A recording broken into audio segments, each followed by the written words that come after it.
करते हैं मुफ्त राशन, मुफ्त वैक्सीन।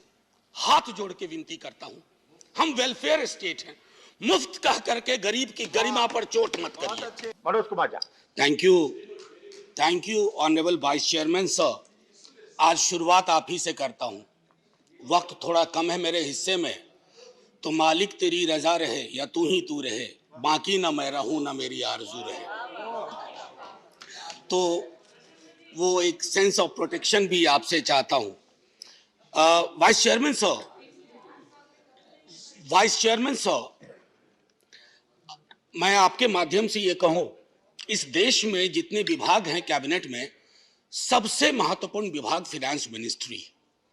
और मुझे चिंता होती है उस मिनिस्ट्री में जो भी लोग हैं उनकी, क्योंकि मुझे पता है कि पेंडेमिक के साए में नीति और नियत तय करना आसान नहीं होता, आपके लिए तो और भी आसान नहीं होता।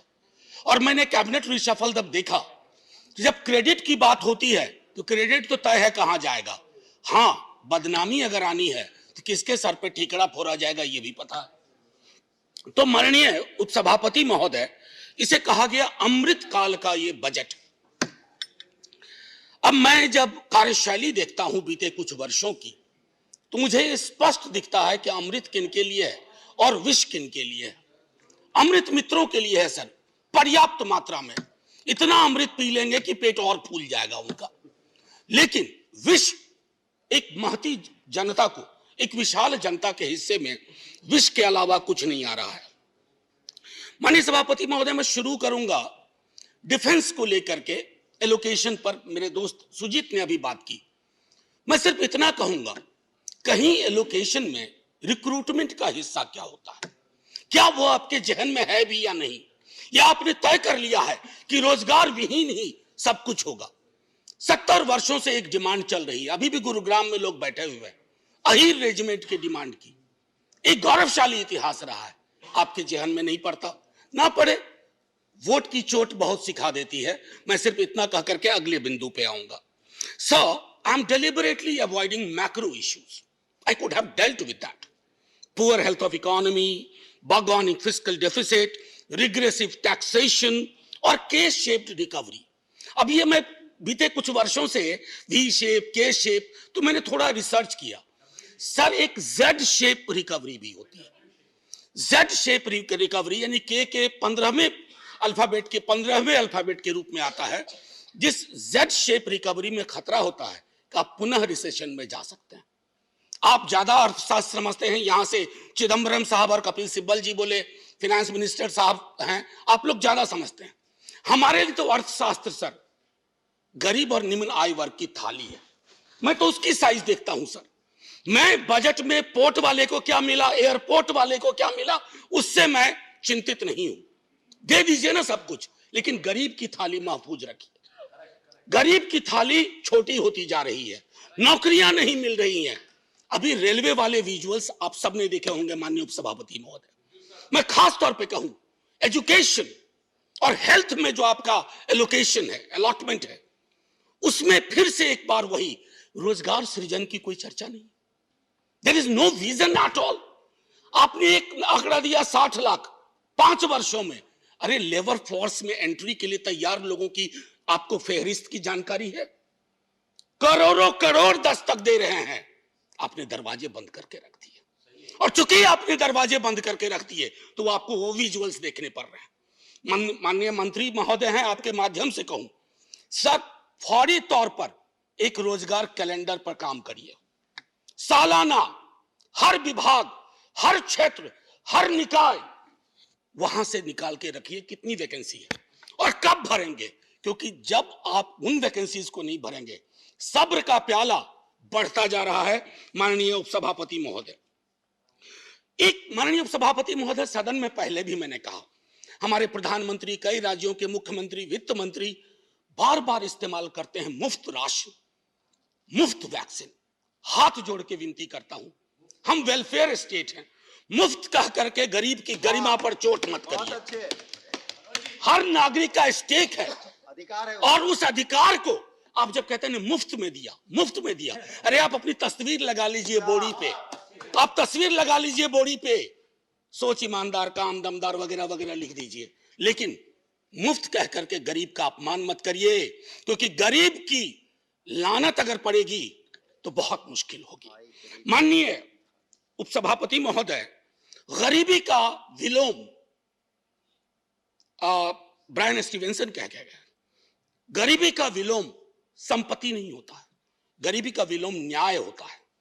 आपको अपने बजट के नजरिए में देखना होगा।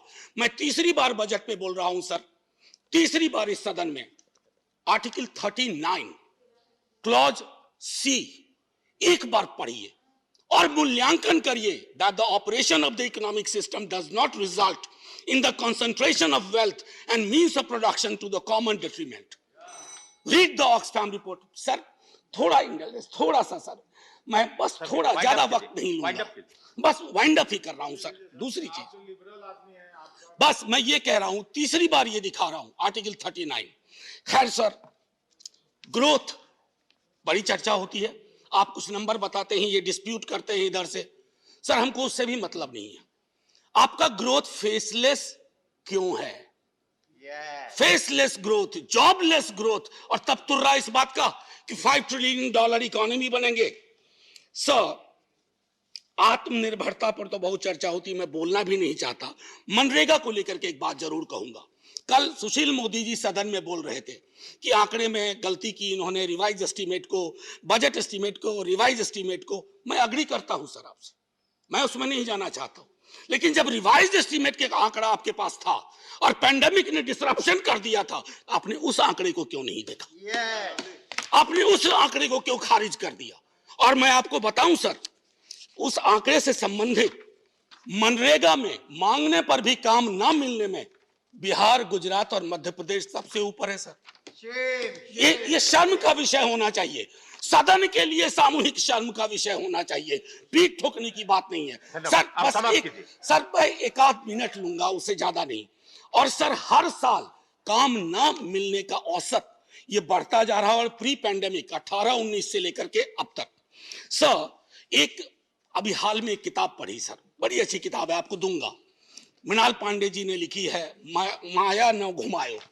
सर उसमें एक व्यक्ति कोरोना के काल में बहुत परेशान होकर के, उनको गांव से निकाल दिया, तो वो पहुंचा एक कुएं के पास। तो कुएं में परियां थी, उन्होंने कहा मैं 2 शंख दे रही हूं, एक है करामाती शंख जो मालिक को मनचाही चीजें देता है, एक है डपोर शंख जो लच्छेदार बोली बोलता है, बहुत देने का शोर मचाता है पर वादे कभी पूरे नहीं करता। धन्यवाद धन्यवाद सर एक हो गया सर एक मिनट सर, सेंटेंस खत्म करने दीजिए। सर पूंजी निवेश का मामला में आता हूं। सर पूंजी निवेश, मेरे मित्र पूंजीपति कोई नहीं है, पूंजी से बहुत ताल्लुक नहीं है, लेकिन मैं जानता हूं कि निवेश के लिए माहौल क्या होना चाहिए। सर जहां फातिहा के लिए उठे हाथ पर कंट्रोवर्सी हो जाए, जहां वस्त्र, कपड़े पे, रहन सहन, खान पान पे, आप उस देश में सर कोई निवेश करने से पहले हिचकेगा। सर 30 सेकंड सर, आप तो जय हिंद बोलने का, आप शुरू में ही एक शेर आपके लिए सुनाया था, एक और सुनाऊंगा आपको। बस सर रिहैबिलिटेशन अब नहीं है, बस आखिरी सर, टाइप नहीं है, सैनिटेशन वर्कर्स इसको खत्म करना है। Debate has to be completed today. Sir 30 second sir, sanitation workers मुझे माफ नहीं करेंगे।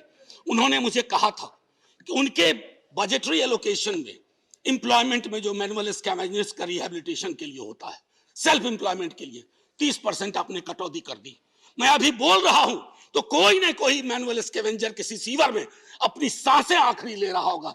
सर इसलिए मैं कहता हूं, तेरे वादे पर जिए हम, ये जाने जाना सर ये आपके लिए है, तेरे वादे पर जिए हम, तो ये जान झूठ जाना कि खुशी से मर न जाते तो एतबार अगर एतबार होता। जय हिंद सर। लाइक करें, सब्सक्राइब करें और साथ ही बेल आइकन दबाना ना भूलें।